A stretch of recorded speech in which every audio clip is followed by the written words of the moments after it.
Essa é uma das maiores joias do Rio Grande do Sul e ainda é pouco conhecida a nível nacional. Aqui as formações rochosas são tão especiais que renderam a esse território o status de Geoparque Mundial da Unesco. Esse reconhecimento não apenas conta histórias de milhões de anos sobre a formação geológica do planeta, mas também ajuda a moldar o futuro da região.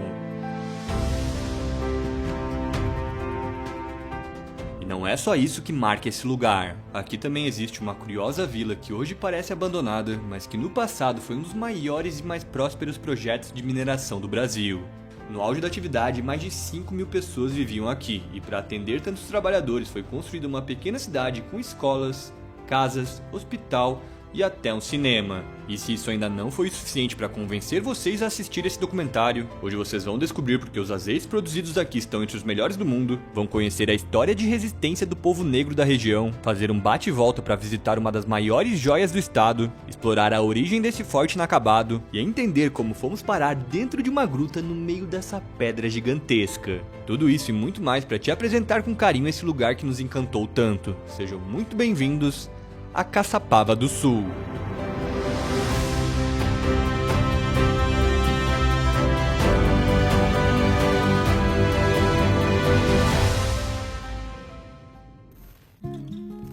Localizada a cerca de 260 quilômetros da capital do Rio Grande do Sul, Porto Alegre, Caçapava do Sul foi um dos destinos mais surpreendentes que já conhecemos no Brasil. Primeiro, porque é um lugar que tem um pouco de tudo: natureza, história, cultura, turismo rural e algumas das estradas mais cinematográficas pelas quais já passamos, como essa daqui, que atravessa o meio das impressionantes formações chamadas de guaritas.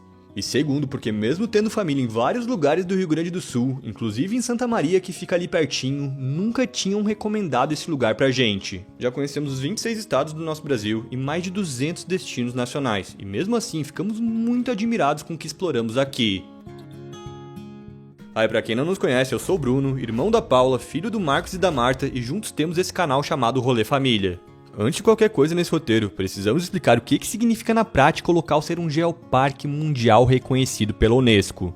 Um geoparque é um território com riquezas naturais e riquezas humanas. Isso é muito necessário, né, que se entenda, porque às vezes as pessoas acham que um geoparque é um parque onde tu vai encontrar várias atrações dentro de um determinado território pequeno, né, com diversas ações.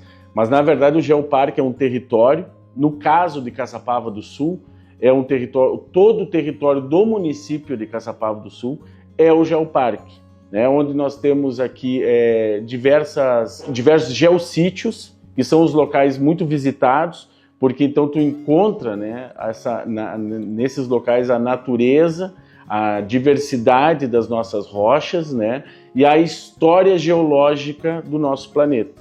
Além disso, né, as questões de patrimônio cultural do município. O geoparque também é um patrimônio cultural, onde nós temos toda a tradição, né, desenvolvida aqui no município, com a contribuição da comunidade. Então o geoparque é o patrimônio cultural e da nossa geodiversidade.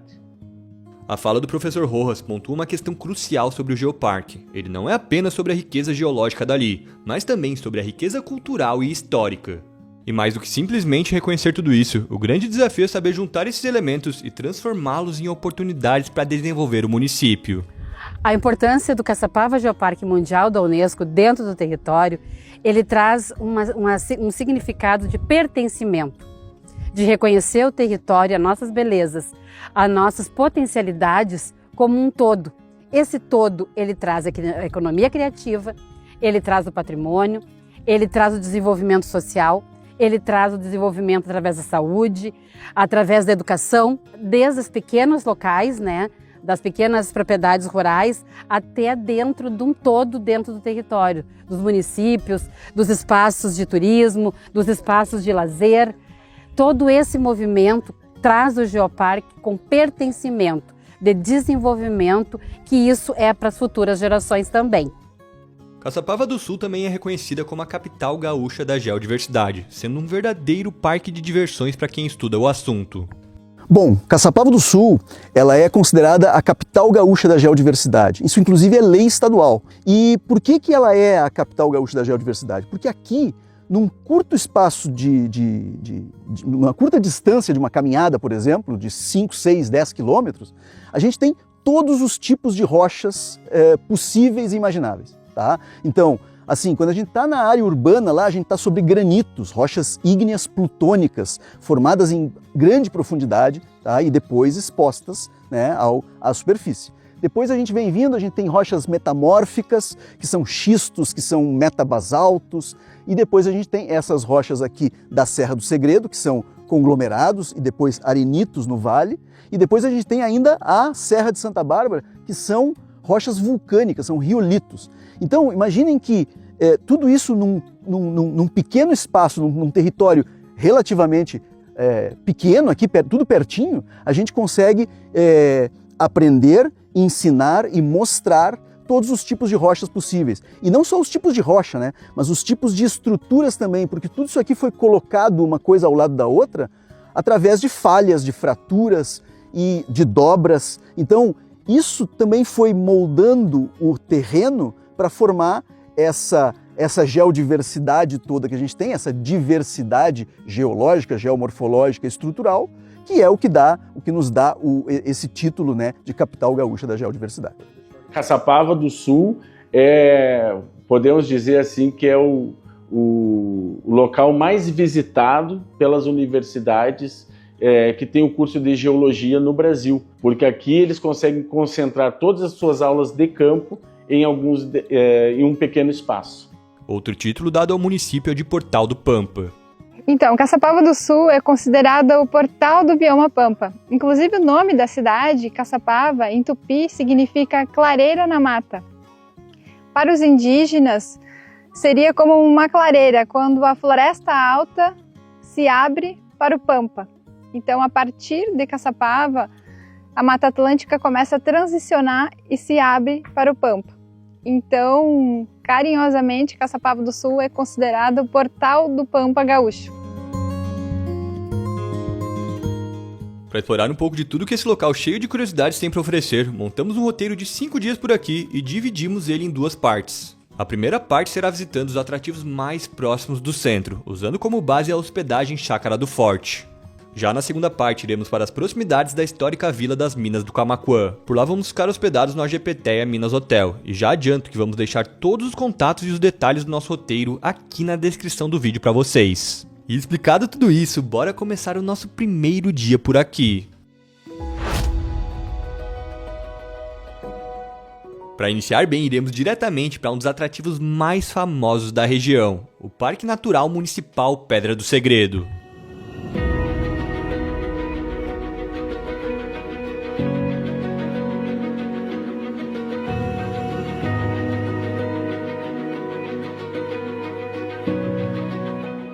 E hoje a gente vai fazer 2 trilhas aqui no Parque da Pedra do Segredo. A gente está aqui com a Jaque, que vai ser nossa guia hoje. Jaque, quais que são os rolês que a gente vai fazer aqui hoje? Bom, primeiro a gente vai fazer a Trilha das Grutas, que é o principal atrativo aqui do parque. É uma trilha de 2 km ida e volta, ela tem a dificuldade aí de fácil a moderado. E onde a gente visita 3 grutas, que são bem bonitas e a galera vai gostar. Daí depois dessa a gente ainda faz outra trilha, né, no final de tarde. Isso, então no final da tarde a gente vai partir para uma experiência de astroturismo, né? Uma trilha que pega a contemplação do pôr do sol e também as estrelas. Hoje eu acho que vai estar bonito, né? Vai estar bonito. bonito. Tá bem limpo. Temos aí previsão de alinhamento de 6 planetas. Nossa. Então é uma data bem especial. E essa tem mais ou menos quantos quilômetros? São 6 quilômetros, todo o circuito leva em média 4 horas.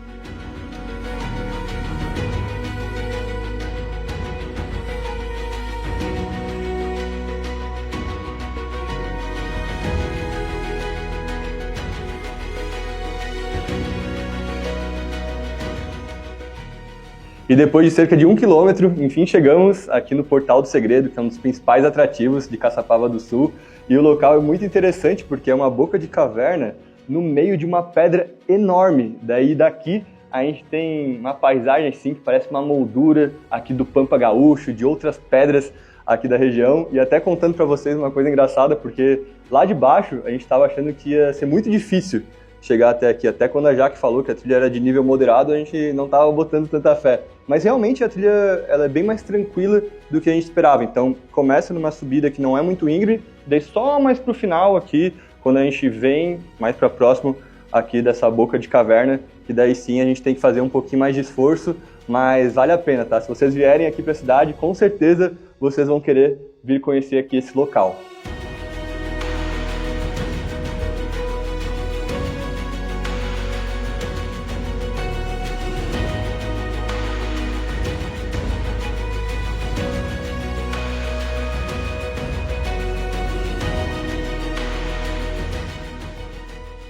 Por essas imagens pode até parecer que só dá pra chegar aqui com escalada ou rapel, mas como falei, o acesso é bem mais tranquilo do que aparenta.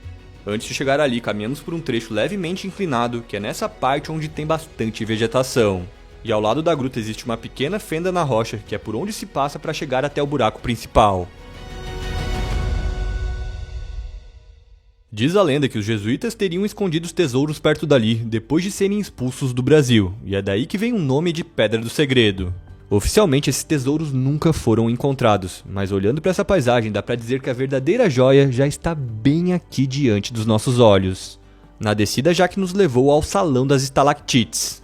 Bom, pessoal, então a gente está aqui no Salão das Estalactites, que é um dos principais atrativos da Pedra do Segredo. E aqui a gente pode ver essas estruturas que se formam no teto da gruta, que a gente chama também de espeleotemas, que são estalactites, que se formam a partir da deposição de carbonatos, sais, que ao receberem a água da chuva, né, a água da chuva penetra lá em cima, no teto da Pedra do Segredo, vai encontrando fraturas e porosidades na rocha. A água da chuva, que ela é levemente ácida, vai reagir com esses carbonatos, com esses sais presentes na rocha, que são básicos, né? Então, através de uma reação ácido-base, a água solubiliza esses sais e arrasta por gravidade. Então, a partir da deposição de cada gota, vai sendo depositado um pouquinho, né, desses carbonatos nessas estruturas que vão aumentando ao longo dos anos. Então, estima-se que aqui pode levar 100 anos para crescer 1 centímetro. Em regiões com a maior disponibilidade de carbonatos ou maior porosidade, reentrâncias na rocha, esse processo pode ser mais acelerado, né? Além das estalactites, ali também podemos ver as curiosas formações chamadas de favos de mel.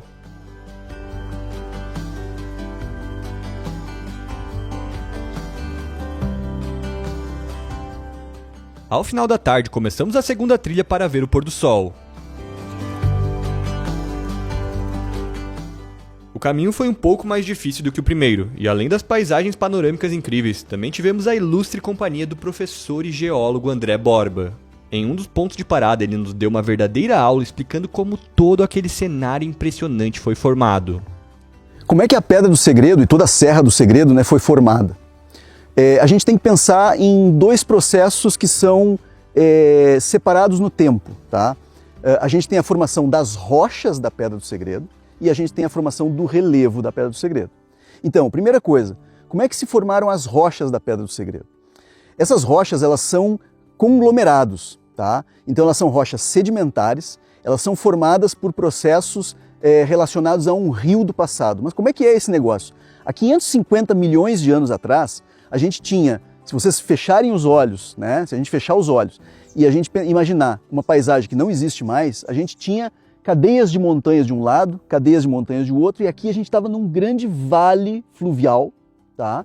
Um vale fluvial daqueles rios de montanha com uma carga bem cascalhosa, tá? Então, rios bem rasinhos, tá? Mas de muita energia, que às vezes vem uma enxurrada, enche todo o vale, daqui a pouco fica um tempão sem nada, vem outra enxurrada, e assim foi se acumulando esse material, tá? Foram se acumulando várias camadas então desse cascalho, cascalho, cascalho, cascalho, cascalho, uma grande pilha, né, desse material que vai ser depois soterrado, né, aquecido e vai virar uma rocha, né?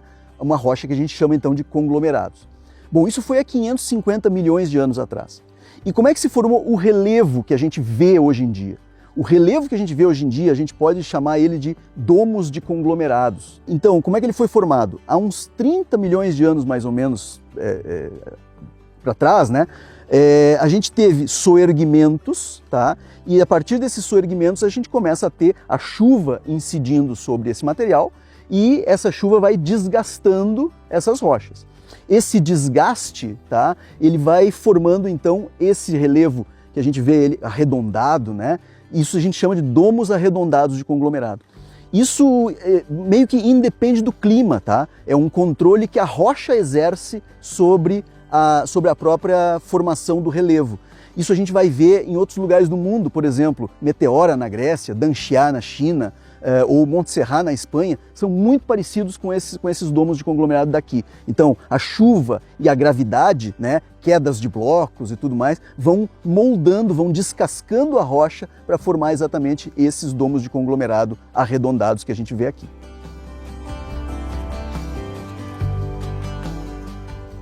Depois seguimos para a Pedra da Lua, onde vimos o primeiro pôr do sol incrível dessa viagem.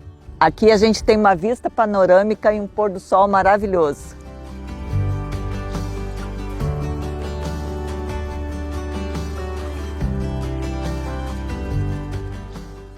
Na parte da noite do rolê, começamos a entender por que o céu daqui é considerado um dos mais bonitos do Rio Grande do Sul.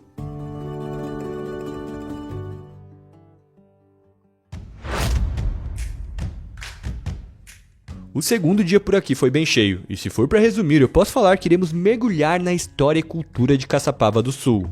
Começamos nossas visitas na Casa de Cultura Juarez Teixeira, um espaço que funciona como um guardião da memória local. A Casa de Cultura Juarez Teixeira reúne hoje cerca de 3.000 peças no seu acervo. A gente começou com 500 peças do fundador e agora a gente já incorporou mais de 130 famílias, né? Gente que chega aqui, que tem alguma coisa em casa e que sabe que a casa vai resguardar, né, vai preservar essa memória tão importante. Ao mesmo tempo, além da parte museística, que é super importante, a Casa de Cultura também ela é um lugar vivo, esse acervo ele vai se ampliando a todo momento. A gente está aqui, por exemplo, com 300 discos vinis de todos os festivais nativistas do Rio Grande do Sul, que foram super importantes para a memória musical do estado, e vão ser separados por festival, por temas, e guardados aqui à disposição de quem quiser escutar aqui na nossa discoteca. A gente tem também mostras temporárias que são renovadas a cada 2 meses, feiras, lançamentos de livros, oficinas. Então a Casa de Cultura ela não é só museu, ela é um lugar onde a cultura está viva, né? A Gisele é filha do seu Juarez, uma lenda viva de Caçapava do Sul, que conta com brilho no olho sobre as funcionalidades das peças encontradas ali. Juarez, você tem cerca de 3.000 peças aqui no acervo de vocês e tem algumas que chamam mais atenção, né? Como essa aqui, que foi uma revolução para a época. Explica pra gente o que é isso aqui. Na verdade, a revolução foi esta aqui, porque essa foi a primeira. Tá? Tu imagina que você tinha vários animais comendo milho e você tinha que tirar com o dedinho, um por um, grãozinho por grãozinho, um por um. Tá? Isso aí, dezenas e dezenas de espigas. Então, na medida que surgiu aqui, você botava aqui, e o milhozinho saía lá. É um debulhador de milho. É um debulhador de milho. Depois veio esse aqui, que era tinha maior produtividade. Um botava o sabugo e o outro ia tocando a maquininha. Então começou com esse aqui é uma evolução do pequenininho. O que você acha que é isso aqui? Para que serve? Cara, não faço ideia. Parece alguma coisa de enrolar. Não, isso é de colocar a rolha na garrafa. Você puxava aqui, botava a rolha aqui. E tampava. As engenhosidades da época, né? O pessoal tinha que ser criativo, eles tinham que resolver o problema. Como é que vamos botar a tampa na garrafa? Arrumaram um jeito. Esse aqui é o primeiro telefone celular, primeiro modelo de telefone celular que foi feito, né?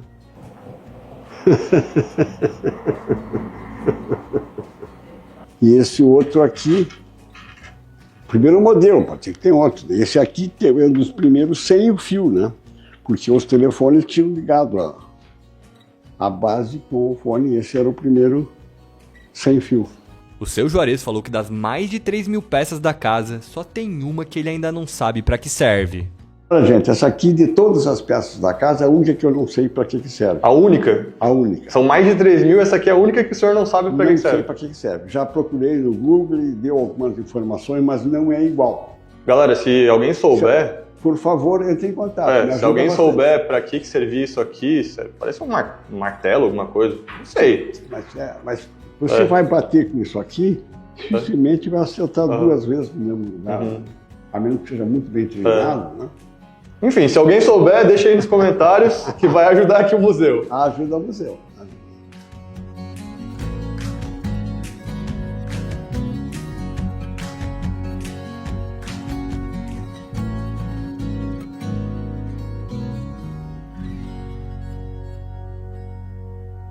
Seguindo, fomos para o Forte Dom Pedro II, que é a única fortificação remanescente do estado. E o Forte Dom Pedro II está localizado em uma região muito estratégica de defesa do Rio Grande do Sul. Muitas pessoas não sabem, mas aqui é o ponto mais alto da campanha gaúcha. Então, antes mesmo do Forte Dom Pedro II existir, esse lugar, esse vilarejo já funcionava como sentinela. Então, daqui para as fronteiras com o Uruguai e a Argentina já era um ponto estratégico de defesa. E o Forte Dom Pedro II foi construído, foi projetado ali no século XIX, durante o Segundo Reinado, quando as fronteiras do Brasil ainda não estavam bem definidas. Então, haviam conflitos vindos do Prata, havia uma briga aí de território ainda, um resquício dos conflitos entre Portugal e Espanha. E aí Dom Pedro II ordenou, mandou que fosse construído esse forte aqui, ali mais ou menos por 1850. Ele levou 6 anos sendo construído, foi construído até 1856. Ele tem um formato hexagonal e ele não chegou a ser concluído. Então, em 1856 cessou essa construção, muito porque cessaram os conflitos e ele acabou nunca sendo utilizado. Mas a comunidade aproveita muito, os turistas também, porque é um lugar histórico, E também tem uma paisagem muito bonita e com uma vista incrível para as serras de Caçapava. Outro capítulo importante de disputas que teve Caçapava do Sul como protagonista foi a Revolução Farroupilha. Resumindo bastante, a Revolução Farroupilha foi uma guerra que aconteceu entre 1835 e 1845 no Rio Grande do Sul. Ela começou porque os produtores da região estavam muito insatisfeitos com os altos impostos e decisões do governo imperial brasileiro. Os rebeldes, chamados de farrapos, chegaram a declarar a República Rio-Grandense, tentando separar a província do Brasil. E dentro dessa história, Caçapava do Sul foi a segunda capital farroupilha nos anos de 1939 e 1940, assumindo o posto que antes pertencia a Piratini. Depois de 10 anos de conflito, a guerra terminou com um acordo de paz entre os revoltosos e o governo. Outros pontos de interesse no centro histórico são a casa onde nasceu Borges de Medeiros, um dos mais influentes políticos da história gaúcha, o Clube União e a Igreja Matriz de Nossa Senhora de Assunção. E para finalizar o dia, seguimos até o Olival Vila do Segredo. É nesse lindo espaço que vamos conhecer de perto por que Caçapava do Sul produz alguns dos melhores azeites de oliva do mundo. Renato, primeiro, muito obrigado por nos receber aqui na Vila do Segredo e parabéns pelo espaço, porque o local aqui é muito lindo. E primeira pergunta aqui para ti, por que o azeite aqui de Caçapava do Sul ele é tão especial? Existem algumas peculiaridades em relação a Caçapava do Sul. Nós estamos aqui num geoparque, o Geoparque Caçapava Unesco, e de alguma forma isso interfere sim na produção dos nossos azeites. São regiões muito similares com as regiões que nós temos a origem do nosso azeite de oliva, que é a região do Mediterrâneo. O Mediterrâneo está no paralelo 30 Norte, nós aqui em Caçapava estamos no paralelo 30 Sul. Então isso coloca uma condição de temperatura, uma condição atmosférica, e aonde se tem um calor intenso no verão, estamos presenciando agora, e temperaturas extremamente baixas no inverno. Nós temos aqui temperaturas com -2, -3, até -6 graus. Claro que isso tudo depende também do manejo correto, descobrindo novas maneiras de produzir azeitonas. Sabemos que as técnicas utilizadas lá, nem todas se aplicam aqui na nossa região, mas nós temos sim encontrado uma qualidade final de produto importante no cenário mundial. As premiações que esse território tem são as maiores premiações do Brasil. Concentrando aqui com as empresas aqui de Caçapava, somam o maior número de premiações do Brasil nesse território de Caçapava do Sul. Isso, estou falando aqui como produtor, mas posso lembrar o fato de termos recebido aqui no ano passado o Conselho Olícola Internacional, que seria a FIFA dos azeites dentro do cenário mundial, que regula produção e venda de azeite. Então tivemos aqui um evento que recebemos eles, e dito pelo diretor do COI, o seu Jaime Lilo, dizendo que o que ele provou aqui nessa região, ele comparou com os melhores azeites do mundo, que seria a Toscana. E falou mais, ele disse que na média nós somos superiores.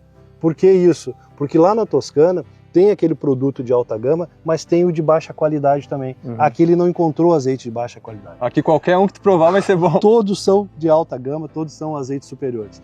Então isso nos orgulha muito, né, de estar à frente de um projeto familiar, que iniciou há 10 anos atrás, e hoje a gente consegue entregar um produto que pode competir com os melhores azeites do mundo, aonde já há mais de séculos se produz azeite. E nós aqui apenas algumas décadas. Outra coisa que eu acho que é legal de falar é que Caçapava do Sul também é uma precursora na produção de azeite aqui no Brasil, né? Exatamente. Nós temos aqui produtores que iniciaram esse processo produtivo em escala, mas nós temos casos isolados também que começaram um pouquinho antes de 2000 e extraíram azeite até mesmo antes de Maria da Fé. Então isso nos orgulha como pioneirismo e coloca a cidade num protagonismo dentro do azeite de oliva nacional. Renato, agora vamos caminhar aqui um pouquinho pela propriedade, então apresentar um pouquinho das particularidades aqui da produção de azeites. Tá certo, podemos sim.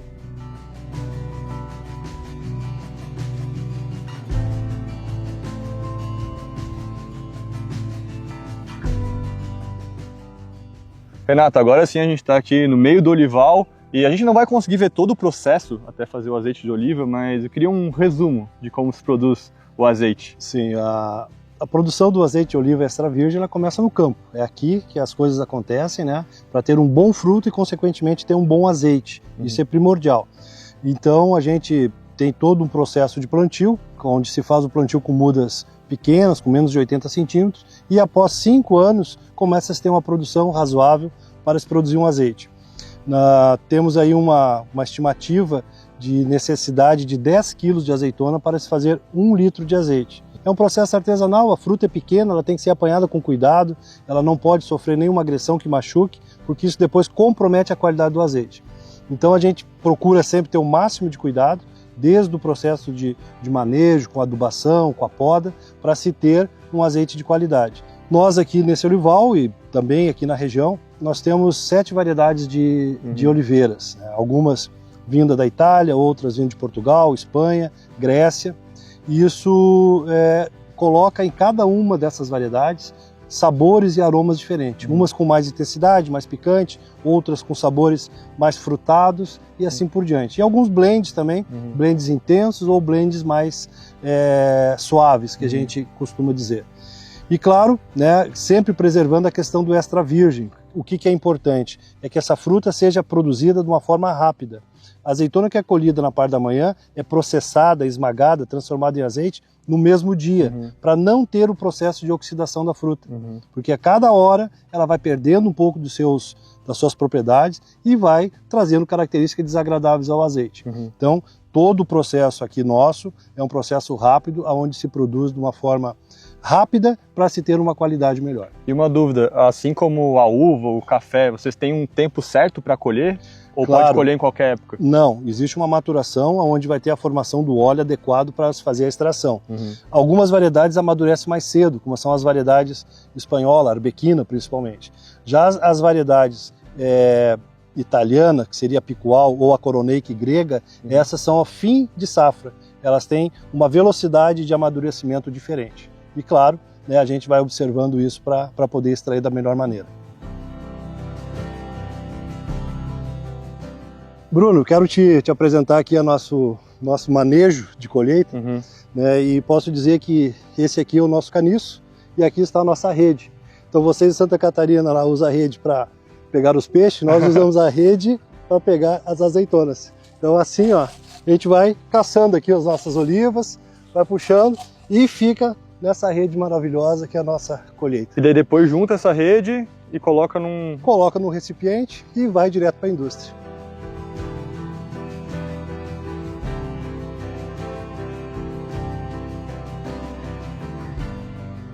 E agora, para finalizar a nossa experiência aqui na Vila do Segredo, a gente vai ter um piquenique com pôr do sol E a gente vai experimentar o azeite, é isso mesmo? É isso aí, né? O tradicional piquenique da Vila do Segredo, onde a gente apresenta os itens tradicionais de um piquenique, mas como protagonista o nosso azeite de oliva extra virgem. Tô curiosa. Nós vamos servir aqui, Paulo, o nosso blend intenso, que ele acompanha 3 variedades, que é coratina, coroneike e arbequina. Então, como a tradição já dos árabes e do Mediterrâneo, é aquela coisa simples mesmo, é pegar o pão, né, Pãozinho. Amassar no azeite e degustar. Um pra ti. Obrigado. Um pra mim. E dessa forma bem tradicional mesmo, a gente vai, dá um brinde saboreando. Nossa, é perfeito. Você percebe então o amargor que o azeite de oliva precisa ter, mas também a picância e o frutado, né, que são essas características de um verdadeiro extra virgem. Nossa, é incrivelmente bom. Muito bom mesmo. Que bom que gostou. Nós precisamos divulgar isso aos brasileiros. Com Estava certeza. acostumado tanto tempo com azeites mais planos, azeites mais simples. E esses são azeites mais intensos, mas isso representa uma qualidade dos polifenóis, uma qualidade dos aromas e dos sabores que encanta a todos que provam. Com certeza.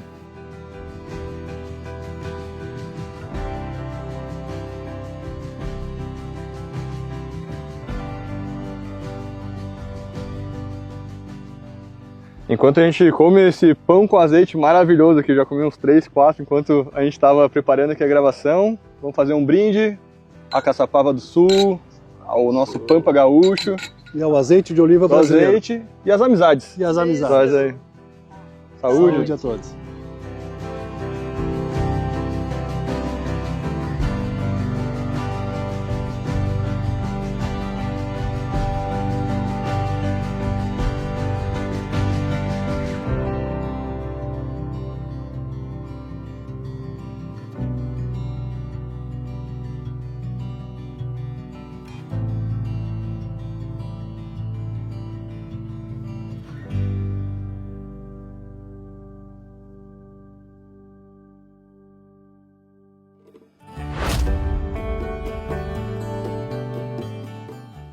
Começamos o dia nos despedindo da Chácara do Forte. Apesar da estrutura simples, o local é muito bem avaliado com nota 4.7 de 5 no Google Maps. Para nós, além da bela vista que temos da campanha gaúcha, o grande destaque aqui foi a receptividade do Ernie e da Rita. Eles mostram que o verdadeiro diferencial da hospedagem está no cuidado e atenção com os hóspedes. É isso aí, é tu saber assim, ó, eu posso contar com o Ernie e a Rita, se chegar lá às 11 horas da noite, ele vai entrar para a cozinha lá e vai fazer um bife, um arroz, uma saladinha e vai quebrar meu galho e da minha família. Isso aí é segurança. Aqui tu não vai pegar nada com luxo, mas tudo bem limpinho, né? Simples, mas caprichado, né, cara? E eu acho que isso aí é o mais importante. Ter uma cama limpa, um chuveiro quente, uma comidinha quente da hora e um visual único da campanha, né? Esse pôr do sol aqui da Chácara do Forte é exclusivo, é nosso. Lembrando vocês que a gente vai deixar todos os contatos aqui na descrição do vídeo. No começo da manhã, seguimos para a Unipampa para conversar com o professor Rojas sobre o Geoparque. Lá, além da entrevista, tivemos a oportunidade de tocar em um objeto que veio de fora da Terra. Esse aqui, Bruno, é o meteorito, tá? O nosso extraterrestre de Caçapava do Sul. Tá? E ele foi encontrado em Caçapava do Sul em 1908, é o que tem pelos registros, né? E em 2016 foi doado para a Universidade Federal do Pampa por um senhor que pediu que ele ficasse aqui como exposição ou por conhecimento científico. Ele, na verdade, foi tirado um pedacinho dele aqui, foi levado para a Universidade Federal do Rio de Janeiro, para o Museu Nacional, para fazer uma investigação, né, das suas características químicas. Ele é composto por 90% de ferro, é um siderito, tá? E essa face aqui, ó, tá? Que aí, se tu quiser, pode levantar para mostrar ele, nosso... Meu Deus! Nossa Senhora! Agora tu entendeu por que ele é tão... Caraca. É muito pesado, Eu não estava esperando por isso, é muito pesado. Essa é a reação que todo mundo tem quando pega ele. Nossa, é muito pesado isso aqui. Ele tem, o peso real dele era 27 quilos, aí foi tirado um pedaço, né? E esse pedacinho tinha 3 quilos. E essa face aqui foi quando ele entrou no nosso planeta, né? Então por isso que ele é bastante quebradinho aqui na frente e tal.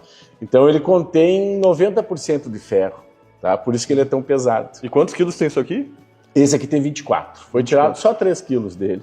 Cara, é muito pesado. É muito pesado, né? E esse é o único extraterrestre comprovado, né? E que mora aqui em Caçapava. Olha a Mas é pesado, hein? Bem pesadinho.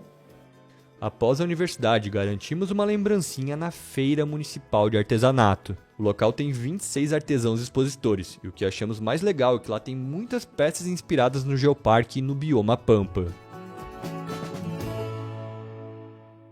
O próximo local que visitamos guarda uma história muito importante que merece ser mais divulgada, especialmente para quebrar alguns estereótipos. Muita gente, quando pensa na formação populacional do Rio Grande do Sul, lembra apenas da imigração alemã e italiana, mas se esquece de outras influências como as de portugueses, espanhóis, indígenas e, sobretudo, da população negra. Um exemplo disso que poucos sabem é que o estado é o com maior proporção de praticantes de religião de matriz africana do nosso Brasil.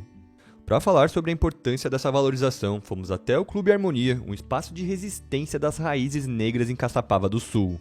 A centralidade dessa importância está no reconhecimento, né, da comunidade negra como quem também contribuiu na construção da identidade, né, cultural, econômica e social do nosso estado, né. A comunidade negra, ela efetivamente colaborou em tudo que existe hoje no nosso estado. E muitas vezes a nossa participação e a nossa presença, ela é invisibilizada, né? E nós não temos o protagonismo. Caçapava está entre as 10 cidades do Rio Grande do Sul com maior percentual de população negra. Então isso já nos coloca num patamar de diferenciação, né? Porque já comprova, né, que a presença da negritude aqui no Rio Grande do Sul, ela é muito grande. Então a gente está sempre lutando pela nossa sobrevivência, entende? Nossa tranquilidade, porque ainda, Caçapava ainda existe racismo ainda, né? Então a gente faz todo esse movimento que é para o pessoal nos enxergar, né? Nesse contexto, o Clube Harmonia foi fundado em 9 de setembro de 1971.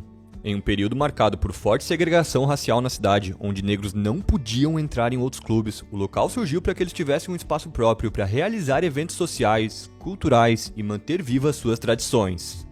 Eu acho que o clube, ele faz a manutenção constante dessa cultura, né? Através das manifestações culturais que nós temos aqui no clube, como a capoeira, como a percussão, como a preservação e a salvaguarda dos tambores. Também na dança, né, uma fonte de preservação da cultura.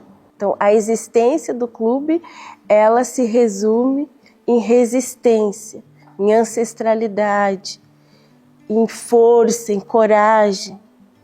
E uma coisa que eu gosto de falar, que as pessoas que idealizaram o clube, elas tinham uma preocupação com a questão social, né? Porque não era permitido que os negros frequentassem outros clubes, mas eles tinham uma preocupação com a educação, porque no primeiro estatuto do clube já citava a criação de uma biblioteca. Para mostrar um pouco dessa cultura, o mestre Cida, junto com 2 crianças que participam das aulas do clube, fizeram uma breve apresentação com um tambor de sopapo.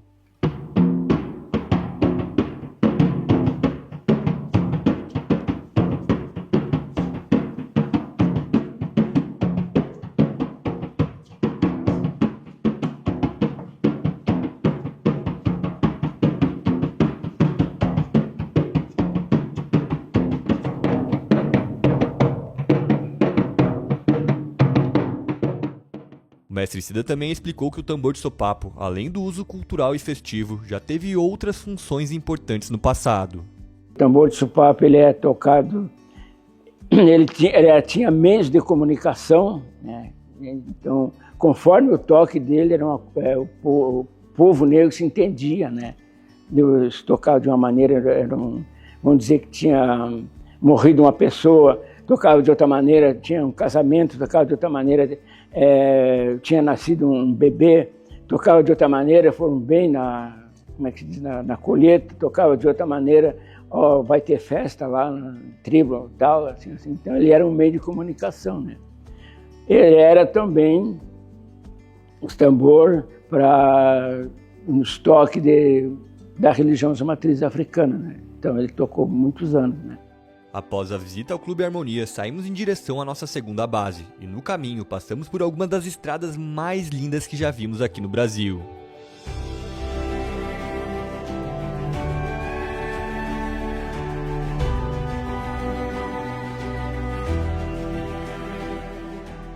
Essas espetaculares formações chamadas de guaritas são, junto com a Pedra do Segredo, os principais cartões postais de Caçapava do Sul.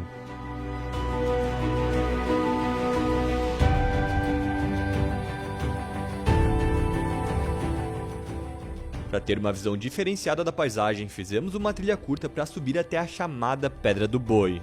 E agora a gente subiu aqui na Pedra do Boi e aqui a gente tem uma vista incrível das guaritas. E aproveitando, Jaque, por que o nome são guaritas? Então, Paula, seja bem-vinda às Guaritas, uma das 7 maravilhas do estado do Rio Grande do Sul. Historicamente, a gente sempre ouviu falar que essa região se chama Guaritas. Bom, esses picos de cerro sempre serviram como ponto de vigília, primeiro para os povos originários e depois para os colonizadores, né? Então, esses topos de cerro serviam como pontos de defesa para os moradores. Então, antigamente, só existiam pequenas estradinhas, assim, um pouco mais pequenas do que essa que a gente está vendo aí agora, que entravam para o território. Então, os povos originários e depois os colonizadores subiam para o topo desses cerros, que servia como guarita. Como uma vigia, assim, uma vigia lá de cima. Então, servia como um ponto de sentinela, de observação do território, para proteger de possíveis invasões.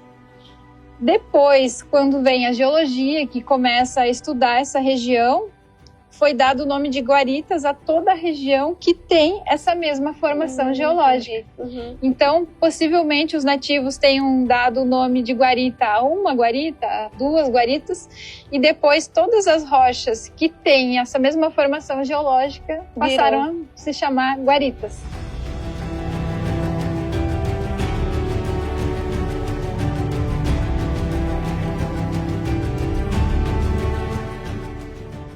Chegamos aqui no topo da Pedra do Boi e olha só que paisagem sensacional que a gente tem daqui. Essa aqui é uma das pedras mais altas da região, também está bem centralizada, então a gente tem uma visão 360 aqui das guaritas. E aproveitando esse visual lindo, queria falar para vocês uma percepção que a gente veio mudando depois que a gente começou aqui o canal, porque antes a gente imaginava que viajar era só pegar um avião e ir para um local bem longe, mas principalmente quando a gente começou a gravar em Floripa, no comecinho do Rolê Família, a gente viu que a gente pode turistar na nossa própria região, né, na nossa própria cidade. E eu tô falando isso porque eu e minha irmã, a gente nasceu em Santa Maria, que fica mais ou menos 1h30 aqui de Caçapava do Sul. A gente já deve ter ido para Santa Maria, acho que para mais de umas 50, 60, 70 vezes, e a gente nunca tinha vindo aqui, muito perto de um local que a gente visita sempre. E tá aqui podendo contemplar uma das paisagens mais lindas do Rio Grande do Sul, do Brasil, e está sendo muito especial. E outra coisa legal de citar é que quando a gente está gravando em estados do Centro-Oeste, Sudeste, Norte, Nordeste do nosso país, e a gente fala que é do Sul, todo mundo fala, nossa, mas lá é muito frio, né? Eu sempre falo, depende. Então, o inverno aqui do Rio Grande do Sul, Santa Catarina, Paraná, são sim muito gelados, mas o verão, ele é muito quente também. Então a gente está vindo aqui no verão, e passa sempre dos 30 graus, 35 graus. Hoje está um dia muito, muito quente. E quem está nos salvando aqui nessas gravações, no calor do verão do Rio Grande do Sul, estão sendo as garrafinhas térmicas da Colder, que para quem não sabe é parceira aqui do canal. Então, para quem quiser cupom de desconto para comprar garrafinha térmica, cadeira, mesa de camping, mochila estanque, né, que é uma mochila à prova d'água, é só ir no site deles, que eu vou deixar aqui embaixo, e colocar o cupom Rolê Família para 15% de desconto.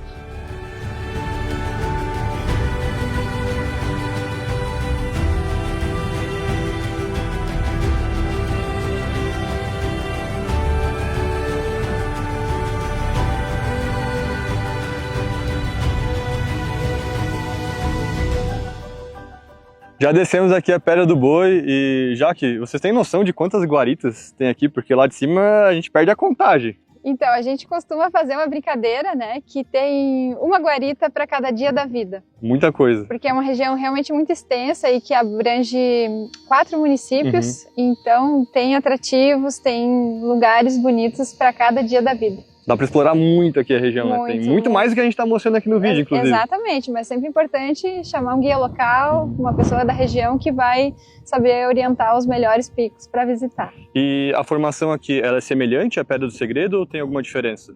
Ela é semelhante porque é um tipo de rocha sedimentar, formado a partir da deposição de sedimentos de fundos de rio. Porém, esse processo foi um pouco depois do que a região lá da Pedra do Segredo. Então, essas rochas aqui têm aproximadamente 10 milhões, 20 milhões de anos, se formou um pouco depois, né? São um pouco mais jovens. Então, essas rochas foram se formando, né, a partir da deposição de areia e cascalho, pedra rolada, a partir do movimento, né, desses fundos de rio, mas também por movimentos eólicos, movimentos de dunas. Então, por vezes, esse ambiente também tinha períodos de desertificação, né? Eram períodos desérticos, semidesérticos. Sim. Então, a gente verifica, assim, na estratificação, algumas regiões que não têm essas pedras roladas no caminho, que são só areia mesmo.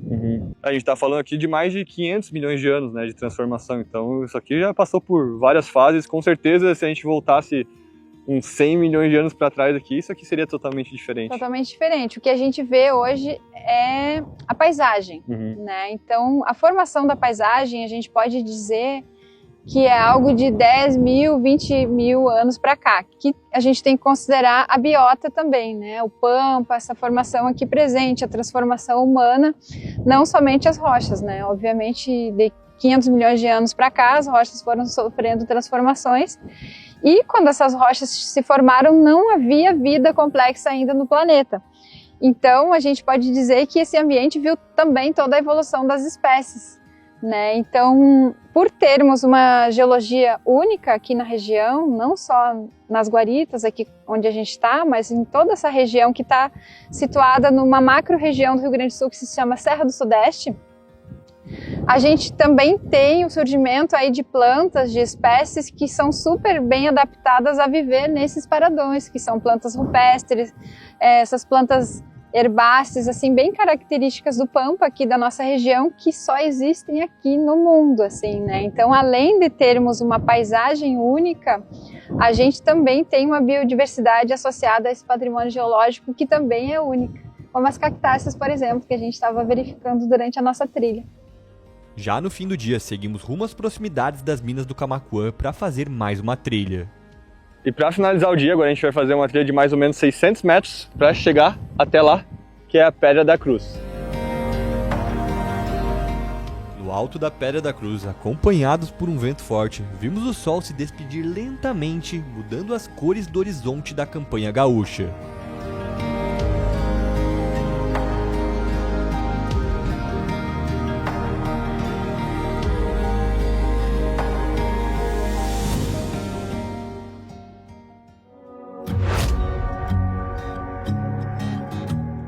Começamos nosso dia no AGPTEA Minas Hotel, que foi a nossa base para explorar as minas do Camaquã.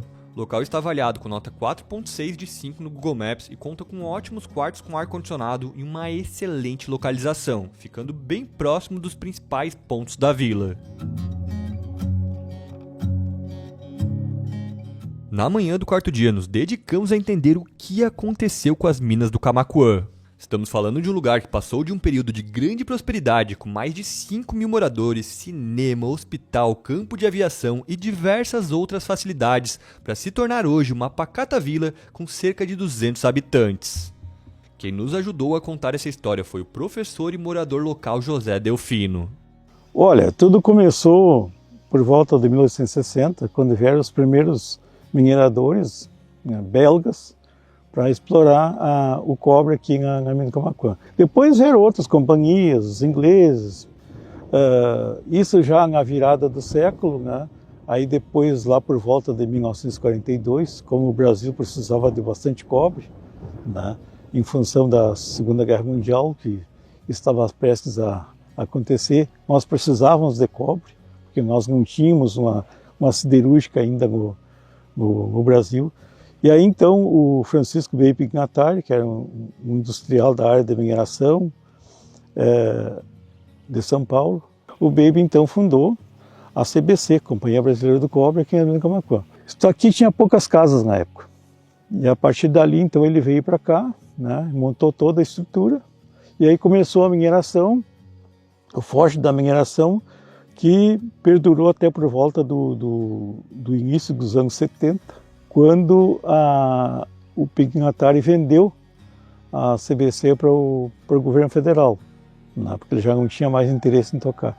E aí depois, na década de 80, aí então, quando, por volta de 1988, 89, por aí, o governo federal não teve mais interesse em explorar, e aí um grupo de funcionários então compraram ações das minas do Camaquã, aqui da extinta CBC, e aí seguiram tocando, até por volta de 1996, por aí, quando realmente aí houve o fechamento da empresa, porque já não tinha mais condições de exploração, estava muito profundo o cobre, o maquinário já estava bastante obsoleto, e aí então resolveram, né, fechar a empresa de uma vez por todas, né? Como o professor citou, o personagem principal da estrutura que vemos hoje foi Francisco Matarazzo Pignatari, também conhecido como Baby Pignatari. Dono de um estilo de vida luxuoso e extravagante, Baby montou uma estrutura que era muito incomum na época. O objetivo dele era oferecer melhores condições a uma grande força de trabalho. Existem poucas pessoas aqui, mas a empresa chegou a ter mais de 1.200 funcionários. Em torno de quase 6.000 pessoas aqui, né?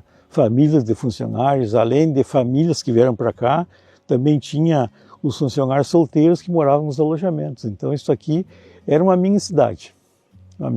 Então, muito importante, rendeu muito dinheiro para o município, com impostos. Muita gente nasceu, fez a vida aqui, se aposentou aqui. Então, foi um período muito bonito da história da mina do Camaquã, aqui, em especial na localidade aqui. E para Caçapava, meu Deus do céu, porque Caçapava sempre sobreviveu da mineração aqui do cobre, depois do calcário, e continua até hoje o calcário, né, explorando grandes jazidas lá perto da cidade, e na redondeza, criação de ovelha e de gado, né, especialmente a ovelha e o gado, né, aqui nós não temos agricultura. Um dos marcos interessantes que Baby deixou aqui foi a cruz que vimos de perto no dia anterior. Pois é, isso aí é bastante histórica, né? Uma vez o Pignatari ia baixar com um avião aqui, no campo da aviação, que já foi construído pela iniciativa dele. Chamava-se campo da aviação, né? Não dá para dizer que é um aeroporto. E o que aconteceu? Estava muito nublado e ele se perdeu, o piloto dele não conseguia visualizar o campo. Aí imediatamente mandaram um aviso, acho que por rádio, né, para os funcionários da empresa, colocarem os carros ali em posição de maneira que os carros iluminassem toda a pista de pouso. E aí ele disse assim, nós vamos ter que construir algo aqui para sinalizar o campo da aviação. E aí o padre Luci Arboit, que era o padre da comunidade aqui, sugeriu para ele, por que tu não coloca uma cruz de maneira que o braço da cruz indique o campo da aviação? E assim foi feito, né? Aí ele mandou construir a cruz para os próprios funcionários da empresa aqui, né? E a partir daí então ficou como símbolo da comunidade a cruz, né? Inclusive símbolo religioso também, já existiam assim peregrinações lá em época da Semana Santa, aí ficou o símbolo, né? Tanto é que quando foi reerguida a cruz, agora há 2 anos atrás, eu fiz parte da comissão, por isso que eu tenho essa camiseta aqui, né? Olha só. Então, isso aí nós arrecadamos R$100 mil para reconstruir a cruz, que foi derrubada pelo vendaval em 2015. Essa é a história da nossa Pedra da Cruz aqui, que todos os turistas que vêm aqui querem subir lá no cimo da montanha.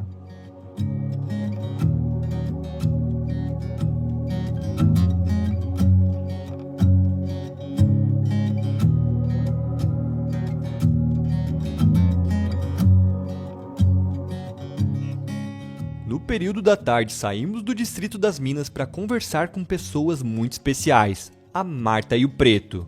Os dois são sócios da Fazenda e Novelaria Santa Marta, local que vem se destacando ano após ano por produzir algumas das melhores lãs do estado. Um dos grandes diferenciais daqui é a forma como eles tingem os fios, e batemos um papo super legal para entender como são os processos.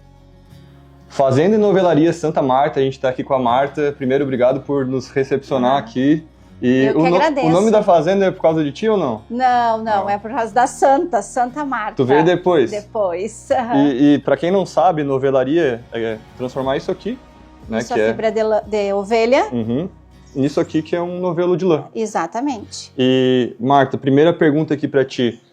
Faz quanto tempo vocês trabalham com isso e como é que surgiu a ideia? Nós trabalhamos com o rebanho, né, com os ovinos já há algum tempo, né, desde 2005. Mas a novelaria, ela surgiu junto com o Geoparque Caçapava. Fazem 5 anos agora. Nós fizemos 2021, então fizemos 5 anos de Novelaria Santa Marta. Mas foi um pedido do meu esposo para aproveitar essa matéria-prima, que a gente só ou vendia para carne ou vendia a lã, criar alguma coisa que tivesse lucro, que a gente tivesse um rendimento maior, né? Agregar valor. Agregar valor, exato, ao produto. E todo mundo que a gente conversa aqui da cidade fala que a lã daqui é excelente. É. E eu queria saber de ti, tu que trabalha aqui, tá todo dia aqui na labuta, qual que é o diferencial da lã de vocês?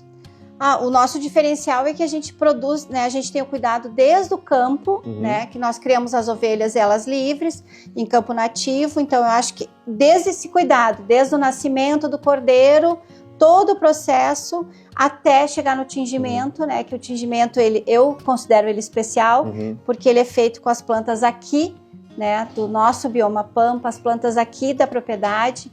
Então, ele tem esse diferencial. Ele é um produto único de um lugar único, né? Com certeza. A gente vai poder ver um pouquinho do processo agora? Vamos. Então vamos. Então bora lá.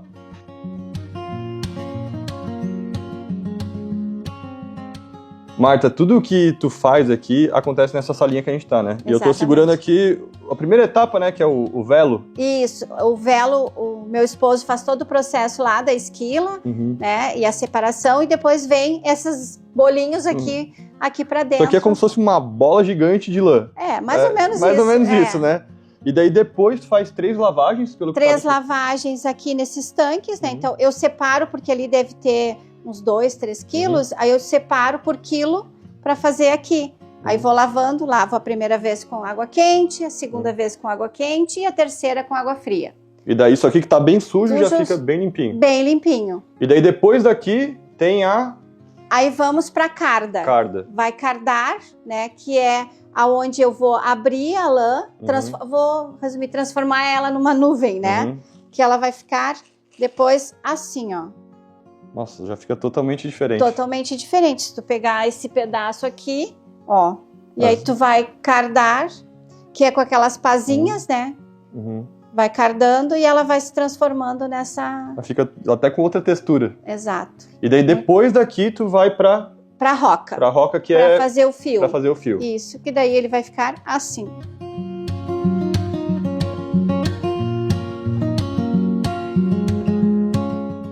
Essa roca aqui, ela possui um pedalzinho, né? Eu adaptei um motor para agilizar o processo, né? Para ser mais rápido, para eu poder fazer mais fios em um tempo menor. A fibra vai entrar nesse fuso aqui e aí ela vai sair aqui nesse carretel.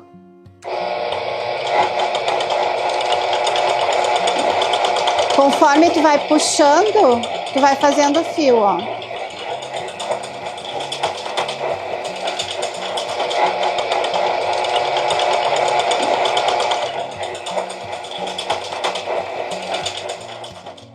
Marta, e depois de fiar, daí é o tingimento que é a grande marca de vocês. Isso, é o nosso diferencial, né? A nossa carro-chefe é o tingimento. E só com coisas aqui do Pampa? Só do Pampa. A maioria aqui da propriedade.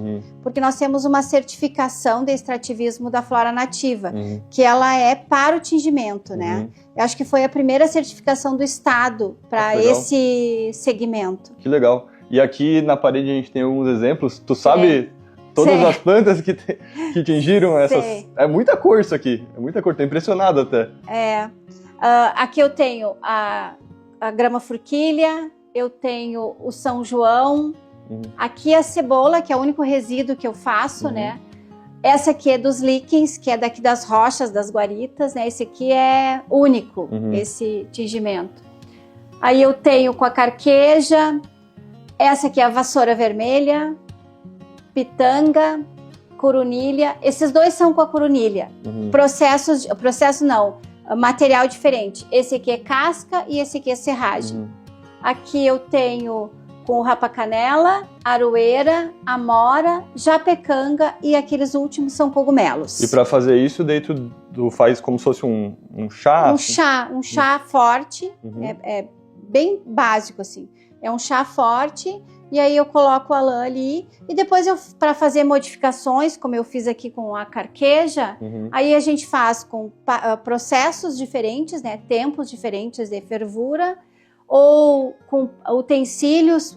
Uma panela de ferro já dá diferença, uma panela de cobre, se tu olhar aqui tem uns tachos de cobre aqui embaixo. Tudo vai influenciando, né? O tempo, tudo. Enfim.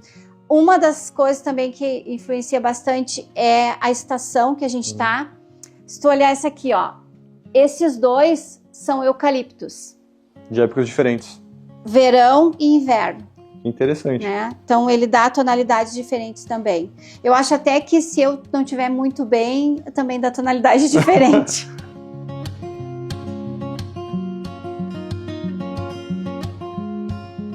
E eu, como gosto de tricotar, já vou garantir os meus novelos. Ah, que bom. Fico bem feliz que vocês levem um pedacinho da Novelaria Santa Marta com vocês. Com certeza.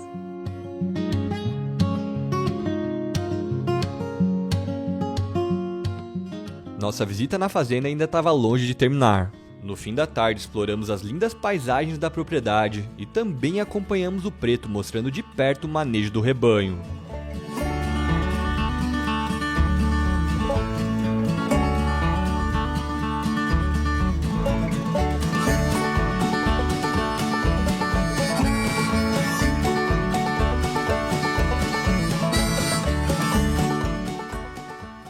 Já que estamos no coração da campanha gaúcha, é claro que não podia faltar uma boa noite de churrasco nesse vídeo.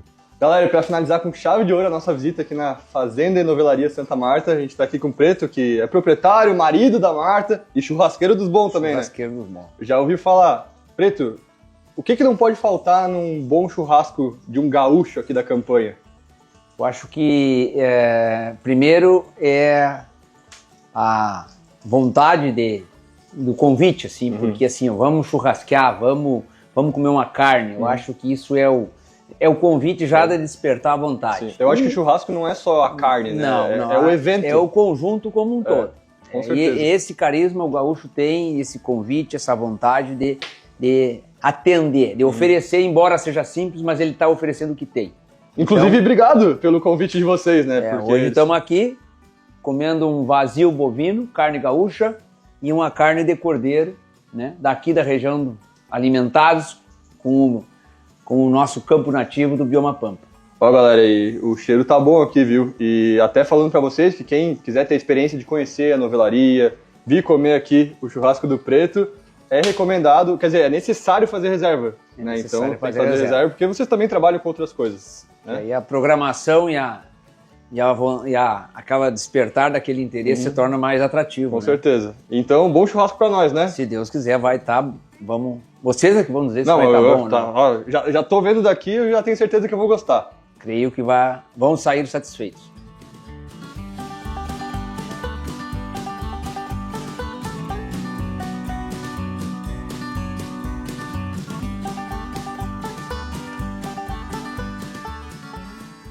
Bom, aqui agora vamos servir a especialidade da casa. Opa! Carne ovina. Dentro da carne ovina tem carne de borrego, carne de ovelha e carne de cordeiro. Mas aqui agora vamos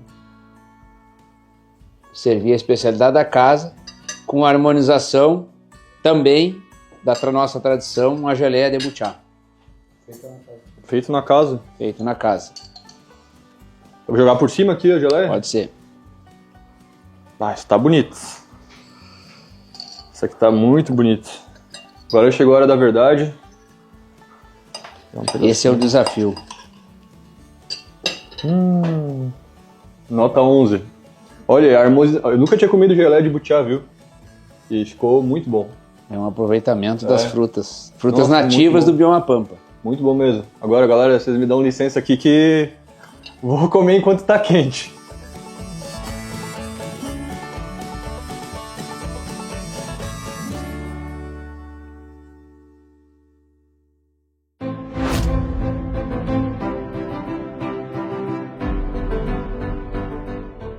Bom dia, galera, começando nosso último dia de roteiro e hoje já que é pra fechar com chave de ouro, né? Chave de ouro. A gente tá aqui no Rincão do Inferno, que é um afloramento rochoso gigantesco. Só de chegar aqui, só essa paisagem que a gente já tá contemplando aqui, já valeu a pena o passeio. E a trilha hoje tem mais ou menos quantos quilômetros, Jaque? Então, a trilha hoje tem aproximadamente 5 quilômetros, é uma trilha de nível médio, moderado, onde a gente vai visitar o cânion no Rio Camaquã. Hoje dá para tomar banho? Dá para tomar banho. O Rio Camaquã é um dos rios mais preservados do Rio Grande do Sul. E é importante falar para vocês que aqui não pertence a Caçapava do Sul, mas fica bem pertinho, né, Jaque? Isso, o Rio Camaquã é o rio que divide os municípios, inclusive. E o visitante, né, o turista, ele usa Caçapava do Sul como ponto de apoio, porque o Rincão do Inferno fica mais perto de Caçapava do Sul do que de Bagé. Aqui pertence a Bagé. Pertence a Bagé já.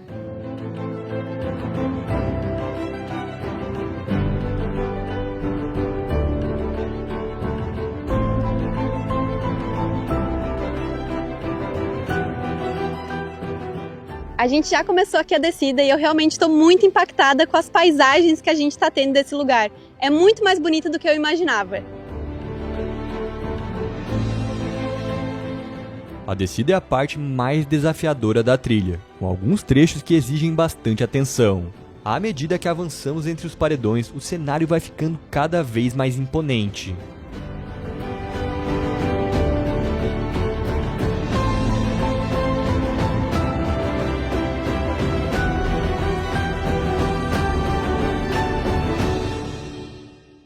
Chegamos aqui na prainha, que é o atrativo principal aqui do Rincão do Inferno, e sem palavras aqui para descrever esse local. Aqui a gente tem um poço maravilhoso para dar uma refrescada no corpo depois dessa trilha, no meio desses paredões lindos. Já falei isso algumas vezes aqui no canal, mas a gente sempre se surpreende com as belezas aqui do nosso país. E esse aqui é mais um dos pontos que a gente veio com uma expectativa muito aquém do que o local merece, porque isso aqui é uma das grandes joias escondidas do nosso Brasilzão. E agora vocês me dão licença que eu vou me refrescar porque tá muito quente, é mais ou menos meio-dia agora e o sol tá pegando.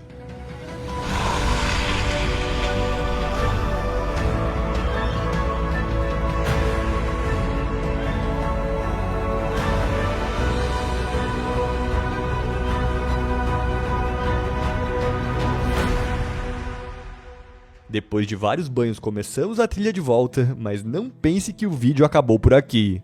O Rincão do Inferno é morada de quilombolas, descendentes de pessoas escravizadas que chegaram à região por volta do século XIX. Conversamos com um dos moradores para entender como é a vida por aqui e também descobrir por que esse lugar se chama Rincão do Inferno, se na verdade ele mais parece um paraíso.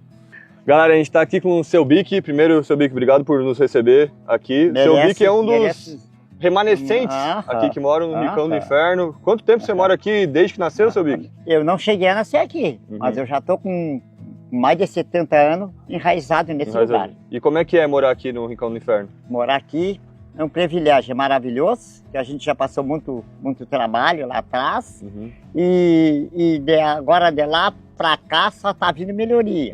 Mas mesmo assim a gente com esse trabalho que passava, que era difícil de chegar, era difícil de sair, a pessoa tinha uma precisão por qualquer uma necessidade, por uma doença, a pessoa caminhava quilômetros e quilômetros a pé, né? Se adoecesse uma pessoa, que a pessoa não tinha nem como chegar um carro perto. Se a pessoa poderia não caminhasse, uma pessoa adoecer, qualquer coisa da família que não pudesse caminhar, que tivesse não tinha um carro para encostar, a pessoa muitas vezes levava em cima de umas tábuas entre 4 até o local de chegar um carro para bem daquela pessoa ir para a cidade, né? Então hoje em dia já está mais fácil. Hoje em dia é fácil, hoje em dia está maravilha, por causa que hoje em dia sai um carro praticamente de casa. A justificação está ali, aquele carrinho que está ali em cima no alto é meu. E aquilo ali, muitas vezes eu deixo ele até aqui nas casas, que antes para chegar até era difícil. E agora, para a dificuldade que a gente teve lá atrás, Hoje em dia a gente praticamente já sai de condução das próprias casas. Sim. E, seu Bic, por que o nome aqui é Rincão do Inferno? Qual que é a história? No meu raciocínio, como lugar que diz que era muito difícil acesso, era lugar deserto, era tudo matagal, que eu não cheguei nessa época, eu não cheguei a conhecer, porque meus avós foi que vieram para cá, e os pais da minha esposa eu não cheguei a conhecer. Os pais dela eu conheci, mas meus avós, por parte de pai, nem avô nem avó não conheci. Foi dos primeiros moradores que vieram para cá. E os meus pais já foram geração daqui, então se nós mais novos passemos muita dificuldade aqui, eu imagino os primeiros moradores que vieram para cá. Uhum. E é por isso que era Rincão do Inferno. Eu calculo que o nome, que levasse esse nome, por isso, porque cada lugar que se a pessoa vai, o lugar é muito difícil, então isso aí é lenda da pessoa dizer, mas aquilo lá é o inferno de chegar. Então no meu raciocínio, eu acho que foi por isso, o local ser muito difícil e ser lugar deserto que colocasse esse nome. E é bonito também? Não, é bonito e é um nome histórico. Às vezes tem gente que vem para cá, visitante, e às vezes, não, esse lugar aqui, por que botaram esse nome tão feio? Tem que ser o Rincão Bonito, o Rincão do Paraíso.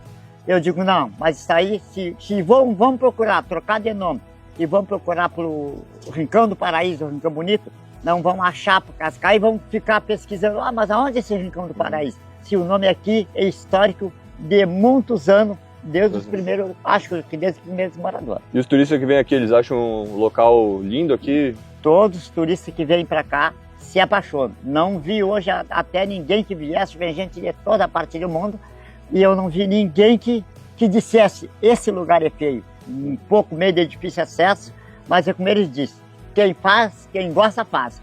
E se a pessoa não quiser passar trabalho, como eu falo para ele, então fica nas suas casas assistindo a televisão, no ar-condicionado, fica de boa, se não quiser passar um trabalho para vir num lugar Vale a pena o esforço? Todo o pessoal que vem aqui diz que vale a pena o esforço. É bem difícil, mas vale a pena o esforço. Autodidata, o seu Bic ainda fez questão de mostrar o seu talento no violão pra gente gravar.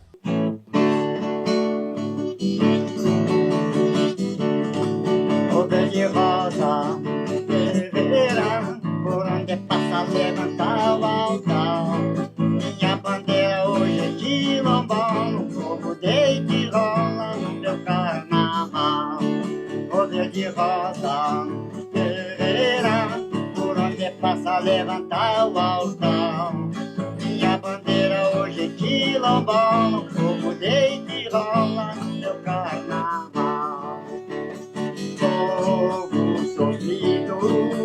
Aguerrido, não foge da luta, não perde a esperança e agradece mais um dia de labuta. Naveguei as águas do rio Camaquã em busca do futuro promissor, deixei a onda me levar. Coração das Bahamas, entreguei a minha alma, protegida pelo orixá. Povo que tiveres aqui, ela não vigei.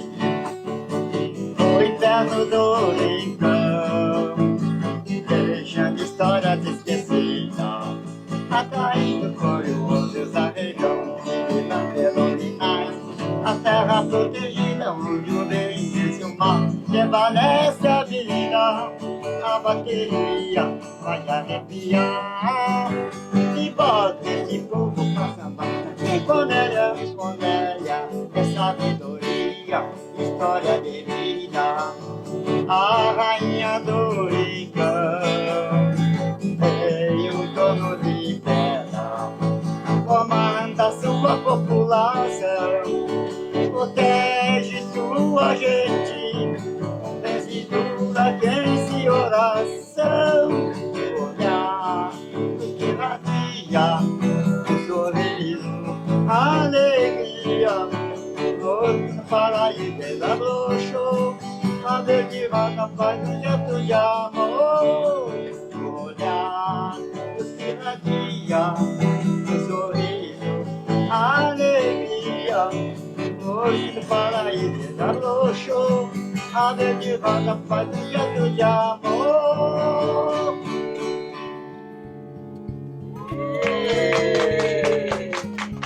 E é isso, galera, finalizando mais um documentário aqui no canal. Espero que vocês tenham curtido, conhecer aqui um pouquinho dessas joias escondidas do nosso Brasilzão. Lembrando para vocês que a gente vai deixar o contato de todo mundo aqui na descrição do vídeo, então de guia, das hospedagens. A gente também vai deixar a sugestão do roteiro aqui que a gente fez para quem tiver interesse de conhecer Caçapava do Sul e também região. E antes que perguntem aqui, o pai não está com a gente nesse vídeo, mas tá tudo bem com ele, tá? Ele só teve que resolver algumas coisinhas, então ele não conseguiu estar com a gente aqui durante as gravações. E é isso, para quem curtiu o vídeo, curtiu as dicas, já faz aquelas 3 coisas com C que todo mundo pede. Curtir, compartilhar e comentar. E até nosso próximo Rolê Família. Tchau!